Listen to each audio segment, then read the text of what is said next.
Alhamdulillahi Rabbil Alameen, As-salatu was-salamu ala khatamin nabiyyin wa ala alihi wa sahbihi ajma'in, amma ba'd.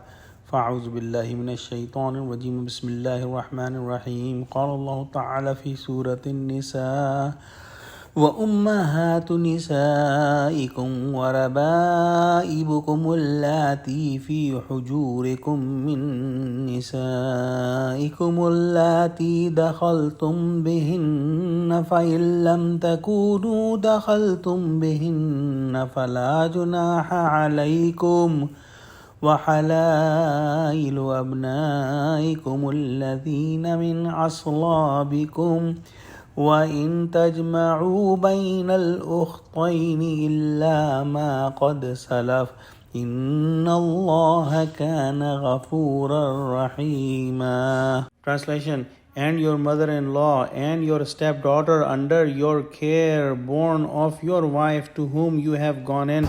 However, if you had not gone into them, there is no sin for you marrying them, and prohibited are the wives of your sons who are from your loins, and forbidden is that you marry two real sisters together except what happened in the past.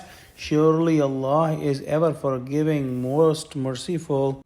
After that, Allah subhanahu wa ta'ala mentioned about muharramat bil musahira. That means that the mother-in-laws are forbidden to marry. And if a man marries a woman, whether or not that marriage is consummated, he cannot marry the mother of that woman. Then Allah subhanahu wa ta'ala mentioned that those women that you married, and if they have daughters and you take care of the daughters, and you cannot marry those daughters if you have consummated your marriage with their moms, and if you have not consummated your marriage with the mother of those daughters and you have divorced them, then you can marry the daughters. Then Allah subhanahu wa ta'ala mentioned that the wives of your sons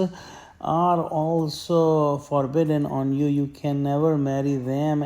If your sons have consummated the marriage or have not consummated the marriage, you can never marry the formal wives of your sons. Similarly, you cannot marry the wives of your grandsons, and you cannot marry the wives of your foster sons. If you have adopted a non-related son, you can marry his wife if he has divorced the wife and she has completed her iddah. This should also be noted that adopted sons, adopted daughters, and all those make-believe relationships have no significance in the Sharia unless there are other relationships based on blood ties or based on breastfeeding. So these so-called adopted relationships are all make-believe relationships, and they are mahrams. They can be married, and they must have all the commandments of the parda taken care of. Then Allah subhanahu wa ta'ala mentioned another possibility of marrying two sisters together, and this is haram. This is not permissible. However, if a person marries one sister and divorces her, then he can marry the other sister. Similarly, one cannot marry an aunt and the niece at the same time. These commandments are extremely important and very delicate and must be understood completely before committing for a nikah. And if there is any hint of doubt, one must take proper advice from the Islamic scholars before committing to such nikah. May Allah give us true understanding of Quran and make life easy for us. Ameen. Wa akhiru da'wana alhamdulillahi rabbil alameen. Wassalamu alaikum wa rahmatullahi wa barakatuhu.